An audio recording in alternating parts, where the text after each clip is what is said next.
Alright, hello. This will be my second review. It was going to be my first review, but then I saw Howl's Moving Castle, and I decided to immediately review that movie because it would be so fresh in my mind. This movie I saw about a week ago, maybe a little bit more. I'm terrible with time, don't quote me on any of that. But in any case, this is a review for X-Men Days of Future Past.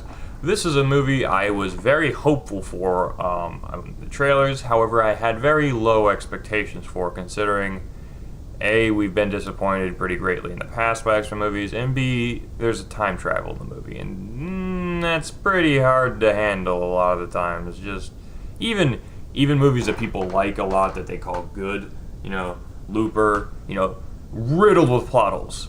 Absolutely riddled with plot holes because of time travel.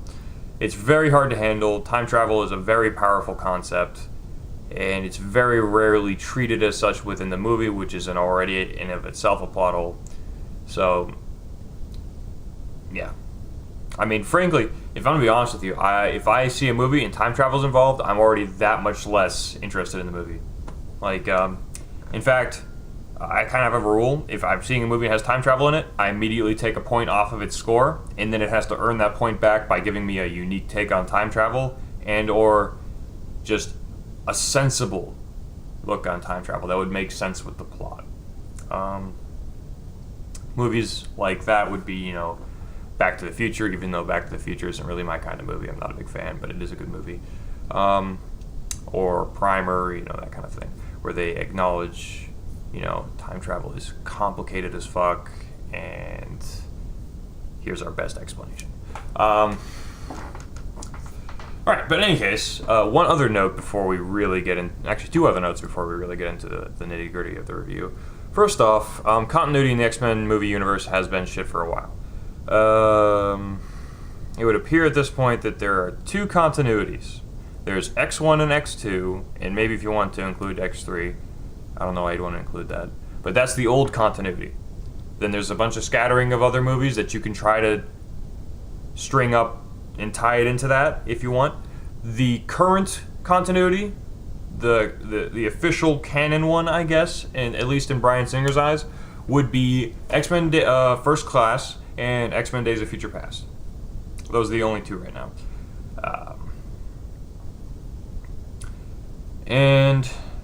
I guess, if you got to get rid of some of the other garbage that's been in this series so far, honestly, the X-Men universe has had some serious highs and lows. Like, go from X2 to X3, right, just back to back, nothing in between. It's like a Shyamalan drop. Like, what the fuck? But in any case, so I guess they had to cut out the cancer and they had to take out, there's some collateral damage with it. Whatever. Here's our new continuity. Kind of disappointing to me a little bit because I wasn't the biggest fan of X-Men First Class. And this movie, X-Men Days of Future Past, kind of takes more to First Class than it does to the original, the first two X-Men movies, which is a real big shame. But, oh well, it's still a great movie, I'll tell you that much up front. The second note up front would be, this is a movie that I can really appreciate, even if I didn't enjoy it, because its trailers match up so well with what you see in the movie. The trailers are a lot harder to nail than people give them credit for. You can't spoil too much in them. You can't give away too many of the good scenes or the good jokes or good whatever. You gotta give them a taste. You gotta say, here's a taste of what we got. Come see the movie to see the rest of it. And then they'll not have shit spoiled to them by the trailer. They'll get a full movie experience as though they never saw the trailer, even if they did see the trailer. But at the same time, that trailer needs to give you enough information that you know exactly what kind of movie you're in for. Or at least are like 90-ish% sure. And I feel like a lot of these days, not so many trailers really live up to their movies. In fact, sometimes trailers undersell their movies. It's really important as a moviegoer to be able to just you really can't, because you're spending money on this thing and you can't really easily get refunds for it if you're too disappointed. Plus, don't refund a movie if you're mildly disappointed. What the fuck? But in any case, so guess and check isn't the best system. Trailers are important. Days of Future Past, it's trailer. If you like the trailer, you're gonna like the movie. If you love the trailer, you're gonna love the movie. If you hated the trailer, you're gonna hate the movie. Boom. It's perfect. Nailed it. Maybe I'm making too big a deal out of a trailer, but honestly, I feel like it's a big deal to be able to just watch trailers and be able to make your decisions based off of that. In a reasonable sense. Okay, so unlike my last review for Howl's Moving Castle, this movie is very different in that its plot is extremely complicated. I don't know really a good way to give you a breeze over of it. God, my hair is horrible. Okay, there we go. Okay, we're fixing this. Anyways, let me think for a second. The simplest way to put the plot is, this is a new, bear in mind this is a new continuity. At about 73, I think it was? 1973. Like a decade or so, a couple of years after X-Men First Class. Mystique assassinates a certain Dr. Trask. Dr. Trask is in charge of the, let me get my hands in position, Sentinel program, in which they develop, mutant hunting robots, basically. She assassinates him not because of any successes he's had in the field or any successes he's had in pitching his project to world governments. She assassinates him because of the experiments that Trask has committed upon other mutants. It's very Holocaust camp, Dr. Death looking shit. And she assassinates him for that reason. After the assassination, she is then captured. She is then experimented on, and other scientists within Trask Industries, not Trask himself, obviously, he's dead at this point, develop technology based on her DNA that allows them to create these unstoppable super sentinels, Sentinel 2.0, if you will, that basically turn the future into shitland because everybody'd be dead. Mutants are dead, and anyone who is capable of producing mutant offspring is dead. The Sentinels will also wipe them out. I can't remember. I think some people are enslaved as well. I could be wrong on that. It wouldn't make a whole lot of sense to me considering how many Sentinels they have going around. And frankly, robot workers are better than human workers. They don't need breaks. They don't die when you malnourish them. But in any case, so that's the setup. You need to go back in time, stop the assassination, save the future. It gets a little more complicated because of time travel being the main plot point, and this is the reason why I don't like time travel. Well, one of the reasons. Kitty Pryde, the one that walks through walls, that ex-girl, played by Ellen Page. I hope that helps you understand who it is.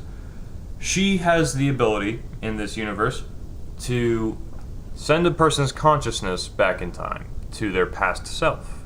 So, like, say you ate some shitty Mexican food a week ago and it gave you the shits, and that's the experience you'd like to not have had. She'll send you back in time a week to your past self, like you are mind controlling your past self, more or less. And then you'll decide not to eat that shitty Mexican food. Prices for it. That's more or less how the time travel works, and I really like it. And there's another point, actually, I think I need to make clear. While you're in the past fixing things, there's a real-time connection to the future, or the present, I guess it would be, to the present. So if you take too long in the past fixing shit, there's a chance that somebody, an enemy, could find your body in the present and kill you then, and then it would all be for naught. I hope that makes sense, the way I explained it. So that basically means they have to defend Logan's body in the present while he's fixing the past. So that's kind of how they managed to make sure that there's two separate timelines going on at the same time. And it works in a number of different ways. I really don't want to try and explain why I like it, because last time I did, it was horrible, and I talked in circles for like 20 minutes. I will tell you this much, however, it is nice that it not only is there the race against the clock to stop this event from happening on this date of this time, and you have time running out up until you reach that event.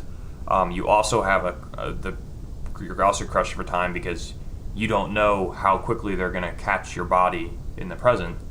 Could be a day, could be a week, could be an hour. You never know. So the movie starts off. There's a really cool opening scene. The Sentinels are attacking this underground bunker-looking place. Kitty Pryde is there, along with a grab bag of other mutants. They don't really have any importance to the plot. However, they are, aside from the fact that they defend people from Sentinels, aside from that they fight Sentinels, that's their only importance to the plot. They have almost no lines amongst all of them, really. But yeah, they fight Sentinels. It's badass action scenes. However, it's important to note, however, these are the Super Sentinels at this point that they are fighting.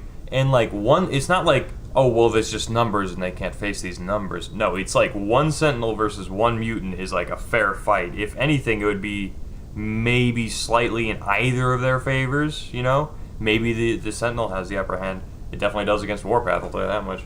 Dude can see well or something. I can't really tell what others' other powers are.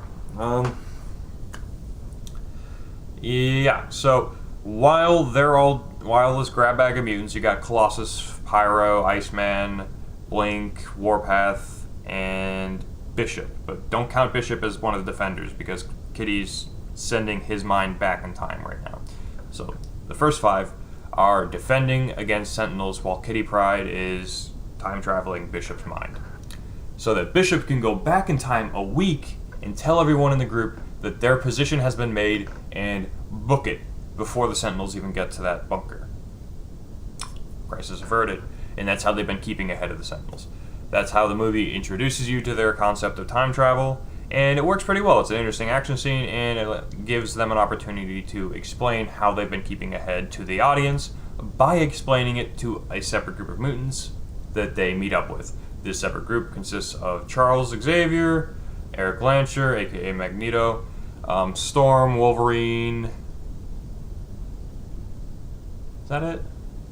I think that's it.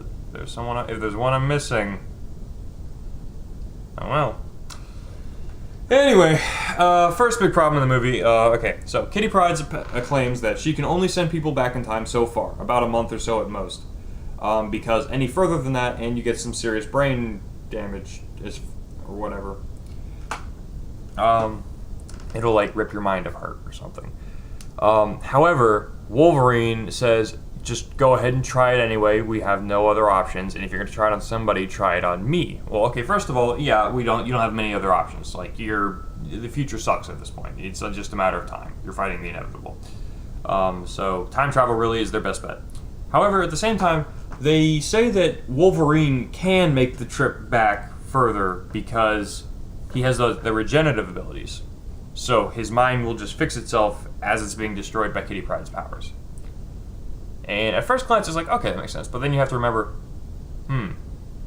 no, it doesn't make any sense at all, actually, because Wolverine, one of his character traits is that he has severe amnesia. So why doesn't his regenerative abilities fix that? Like, so yeah, bullshit on that. But anyways, I'm willing to overlook it. I'm willing to actually overlook a lot of stuff when it comes to X-Men's superpowers and how they work, more or less. It's a lot of gray areas involved, and I'm willing to just say we don't fully understand it. So, whatever, just make sure what you're doing is within reason. That said, I'm still going to count this as a bit of an infraction, you know what I mean? Because it really doesn't make any sense that Wolverine's mind can heal itself, even though it can't by empirical evidence. But, moving on, they send him back in time. He has to contact Charles, convince Charles about the future and all that. Important note, at this point in time, this is the second thing I'm calling questionable, by the way. Charles does not have his powers at this point in time. The reason being is because if you remember in first class, he got his ass shot by Magneto, indirectly, and he lost the ability to walk. So Beast whipped up this formula for him, based on the formula Beast concocted in the first movie. In the first movie, Beast made a formula to suppress mutant powers in general because he wanted to feel more normal. Well, he's adapted that formula to now also be able to give Charles the ability to walk again. It seems like a bit of a jump, really, and why aren't you marketing this to a larger audience? You have the ability to reverse paralyzation via injection. That doesn't... Why aren't you selling this all over the place? That could help a lot of people, but whatever. So yeah, the side effect, of course, is since it's based on a formula that suppresses mutant powers, the side effect is your mutant powers are suppressed. What a shock. That bit doesn't make sense. That's why Charles doesn't have his powers at the time, so Charles can't just mind read Wolverine and say, oh, you are telling the truth. No. Wolverine has to explain it to him. We get a nice drawn out scene that really, like, its main purpose is just so that we can really understand just how at the rock bottom Charles's character is when we meet him here in the past.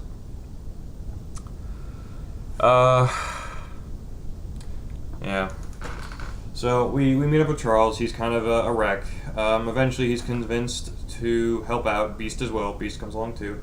They need to get Magneto's help. It's not really clear why they need Magneto's help to stop Mystique, really. I guess because she's closer to Magneto at this point in time. So they see him being a good candidate for talking her out of assassinations. Magneto is being held in a metal-free prison, ring any bells, in the Pentagon, ring any bells. So because X2 isn't a thing anymore, Bryan Singer decided to have breaking into the Pentagon instead of the White House and busting Magneto out of another prison. And it's like, neither of those were done better in this movie than they were done in X2. So, there you have that. Furthermore, it doesn't really make a whole lot of sense why Magneto is being held in prison. In X2, Magneto is being held in prison because Stryker could use that mind control shit on his neck to get information out of Magneto. So, you know, he was a valuable asset to keep alive. In Days of Future Past, though, there really is zero reason why they need Magneto alive. Furthermore, they have him locked up based on the belief that he assassinated the president, and they're just keeping him alive. In a rather nice environment, mind you.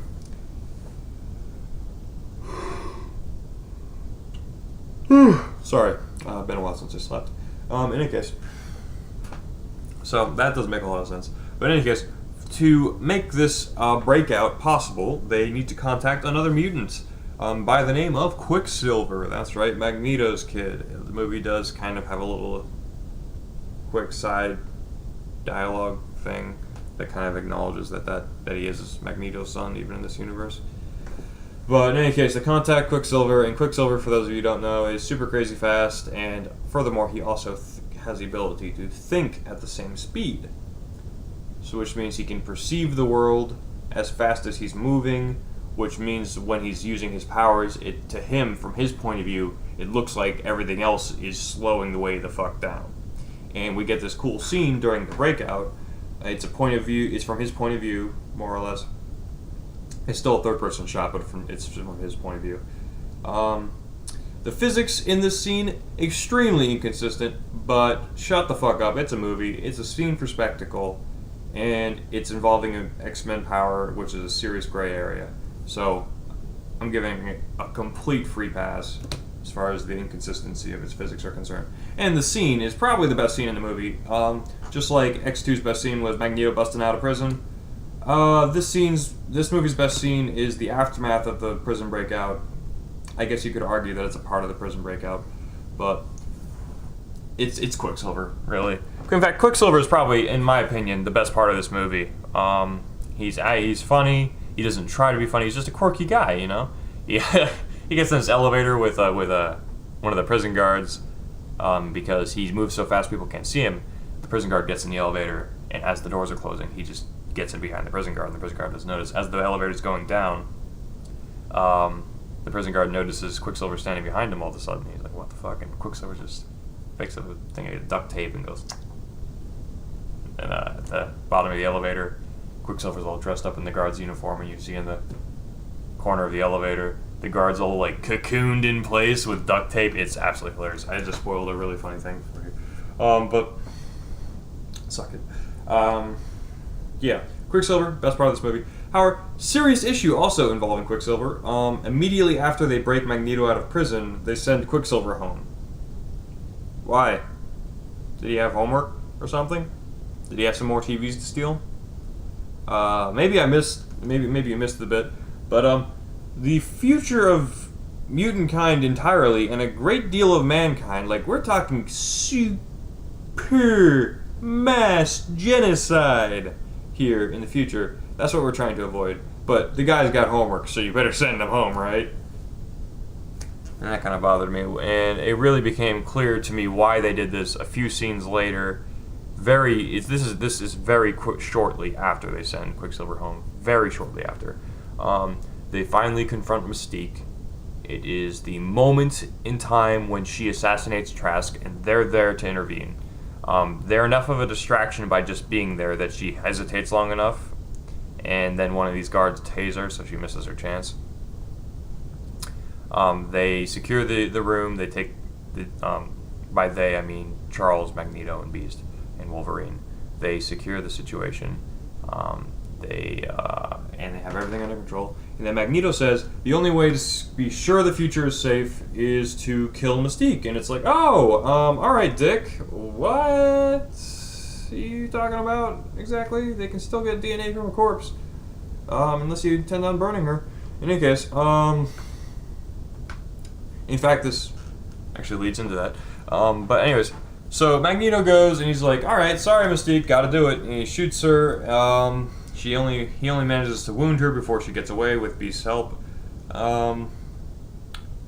They then obviously, they again meaning the group of mutants at this point, part paths with Magneto. Magneto goes off on his own. Mystique is in hiding at this point. However, she still plans to kill Trask. That much hasn't changed. She's just missed this opportunity. She's going to try and catch him again. Magneto at this point is planning to have some kind of show of force to scare humans out of building Sentinels.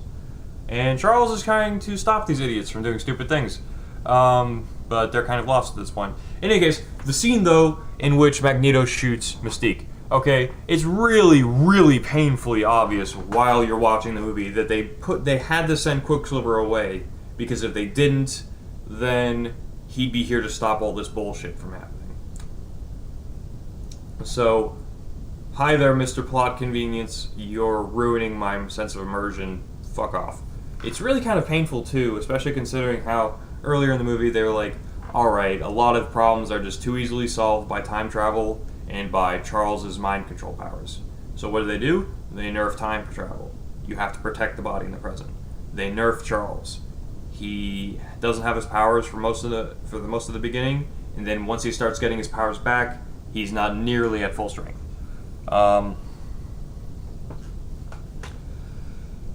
Yeah. But then for this, they just like, oh, he had to go home for something. In fact, I don't even think the guy was like requesting to go home. He was. I bet if they asked him, he probably would have stayed. They sent him home, really. Whatever. So, moving on with the plot of this movie. Like I said, show of force from Magneto, assassination from Mystique, reason from Charles and friends.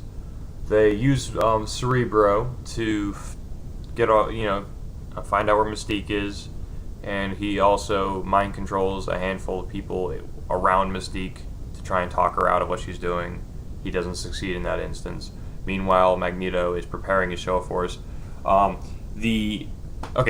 they did manage to avoid Mystique's initial assassination attempt. However, that initial assassination attempt managed to get televised a bit. They saw Magneto fucking around with a bunch of metal shit, and they saw Beast fucking around with, and now people will be scared, whereas they weren't before. This is exactly what they were trying to avoid, and now it's happening anyway. Furthermore, because Magneto shot Mystique, her blood was on the ground, they got her DNA, and now Trask and his company know that they need to get a hold of Mystique so that they can perform more in-depth experiments on her. They mentioned like taking out bone marrow and brain tissue, so it's not the kind of shit she would be surviving.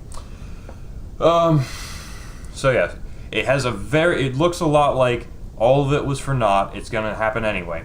They have this little discussion about fatalism, and then Charles is all like, "Nah, man, hope is the way. We can do it. We can change the future." And it's like, all right, that's a little cheesy. There's also a really stupidly illogical scene in which past Charles looks into Wolverine's mind, and since Wolverine is locked into is connected to the present, and Charles is in the same room as Wolverine in the present. This means past Charles can talk to present Charles. It just, that's really stretching it. Like I said, I like to give mutant powers a lot of free room, but they're really pushing it in this movie. Really pushing it more than any other. Like, if you ever had a problem with some of the X-Men powers and the liberties they took with them in other movies, and for some reason that managed to ruin the entire movie for you, don't watch this movie. It will piss you off. But I don't think that's a lot of people out there that would be bothered that deeply by this. So, moving on with the movie. They have some prototype Sentinels that they're going to display at the White House and demonstrate.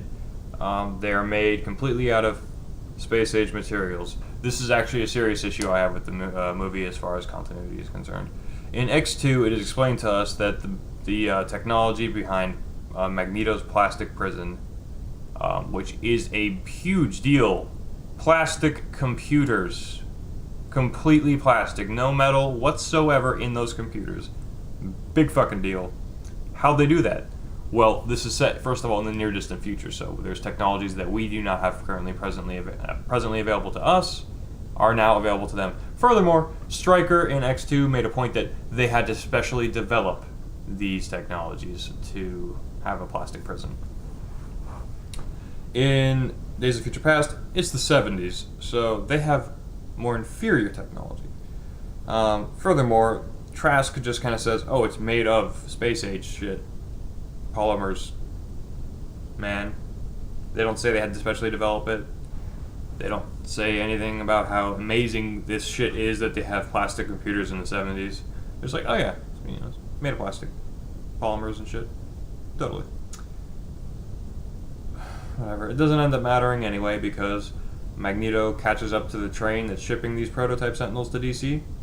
And as the train's moving along over the tracks, he picks up the tracks behind the train and just like splits them apart into little like wires and stuff, and then threads them into the Sentinel chassis so that he'll be able to control them anyway. Another issue with that, he controls these Sentinels on a very deep level. Like, he's able to control whether or not they fire their guns. And considering that these are robots and these guns do not have triggers, that is software like related. That's like a signal sent through wires via electrical current is telling this gun to fire. So I don't know how being able to hold the thing like an action figure is letting you control that level of depth. But apparently it does, so whatever, I'll go with it. It works out well enough. So at DC, they start like giving these speeches about how, oh, new threat, it's mutants, scare, fear. Magneto shows up. You better fear. Makes it into a shitstorm. He drops like a baseball stadium on the White House. I mean, not like directly on it, but like around it. So it makes like this little cage match kind of shit going on with these Sentinels he has control of inside. I'm spoiling the shit out of this movie. In any case, I'm spoiling shit. I'll just put a spoiler warning on top of the video. In any case, meanwhile, Mystique has also arrived on scene because for the demonstration that they had planned here, Trask was going to be present. Well, she's here to kill Trask. Charles is here because those two idiots are here doing stupid things. Surprise, surprise, it all manages to work out. I don't think I'm going to spoil to you that bit about how it works out, but I will say, at least review-wise, that I like the way it worked. It makes sense with the different characters' arcs going on in the movie. That's something the movie does really well, is the characters' arcs. So a big problem I have with was with X-Men First Class was the characters' arcs. They felt really incomplete by the end of the movie. I didn't see how they linked up to the characters that we saw in X-Men 1 and 2. And now, at this point, it's clear that that's not even in the same continuity anymore, but still I'd be using those characters as the end goal of some sort of these characters' personalities. And I feel like X-Men First Class, is definitely the beginning of their characters. X-Men 1 and 2, like I just said, definitely the end point of their characters, even though, those characters specifically are in a different continuity. I feel like those kind of personalities that they had, that's what we're looking at as far as the goal. And this movie really nails the middle slot very well. Very, very well. We see, it focuses a lot on Mystique, a real lot on Mystique. Side note on that, I preferred the original actor and the original voice editing they did for Mystique that they had in X-Men 1 and 2 and I think 3. I don't know, I feel like it worked a lot better. But, not to say Jennifer Lawrence is bad at all. Like, she's a great actor. I think she's generally a little bit overhyped, but she's still a great actor. Actress, I guess. I mean, the only real reason why I'd say Rebecca is my preference is because I feel like I don't know. I guess maybe I'm talking out of my ass here, but I feel like Jennifer Lawrence's portrayal of Mystique is an attempt to imitate Rebecca's performance of Mystique in a lot of respects. Not entirely, by any means. Like, this is a different character. This is a much younger, different Mystique than we saw in the original X-Men movies. But, in any case, so that's my little tangent on Mystique. In any case, she plays a huge role in this movie. Her character is front and center throughout the whole thing. And I like it and I don't like it.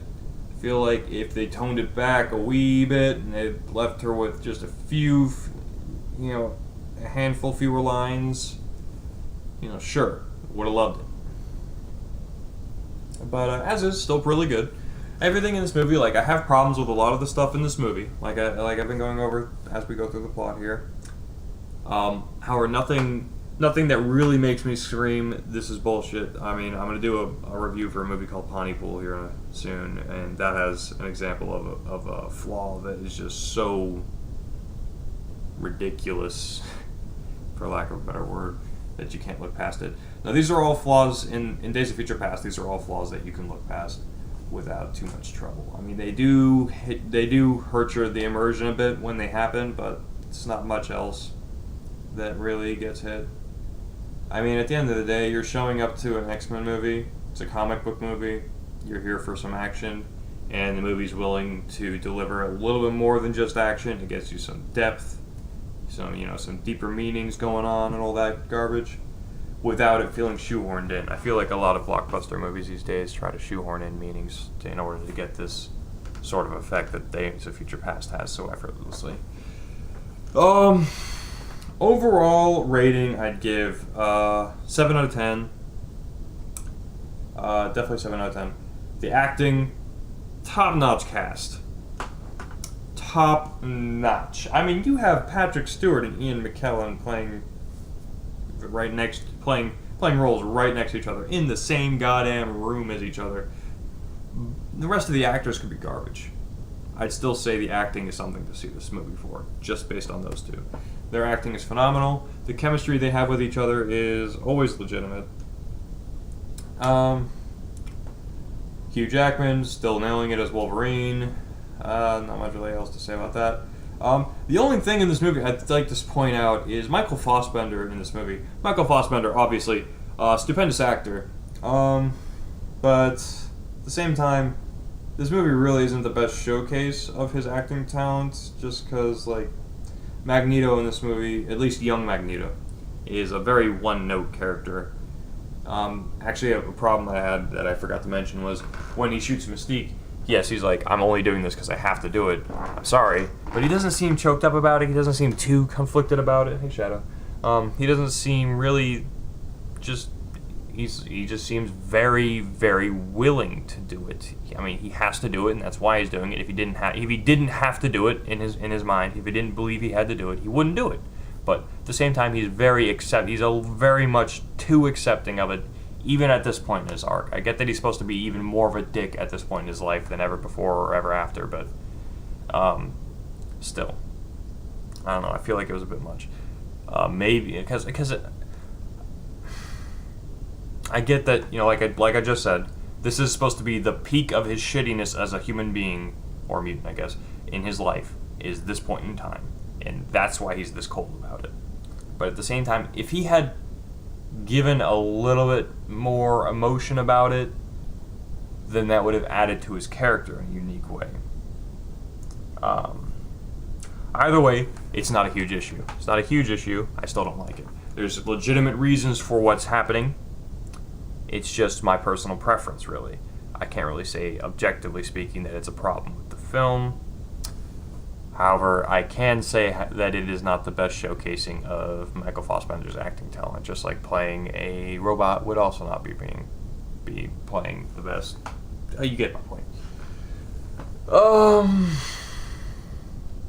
Shots are nice, very well shot. It does do one thing, another thing I forgot to mention that I didn't like. It does do one other thing, where it feels the need to overconnect things. And not overconnect. Like, again, this is another thing where it's like, it's a problem that I have, but a lot of it's personal preference is my problem with it. Very little of it is like a legitimate issue. But you see a lot these days. Like, for example, in these recent Amazing Spider-Man movies, everything leads back to Oscorp, you know? It's a little, it feels a little forced. And, no, in the Spider-Man movies it feels extremely forced, and it's very annoying. But, in this movie, we meet Stryker as a much younger man working for Trask, and it just feels a little too connected. Not a big issue, though. They don't go overboard with it by any means. Yeah. I already gave you the rating, 7 out of 10. Very good movie. Definitely go see it if you are into comic book movies, X-Men movies, action movies in general. Just a good popcorn flick to see with some friends. It's great for that. If you like The Avengers, you'll like The Avengers as well as also a comic book movie, so I guess I already hit on that point, but if you like The Avengers, you'll like this. If you liked any of the movies. Comic book movies. I've already said it. I'm talking in circles already, but yeah. So yeah, that's all, I guess. Have a great day, evening, something, night, St. Patrick's Day, whatever. I don't know. This is after St. Patrick's Day that I'm posting this, or that I will be posting this. Whatever. Bye.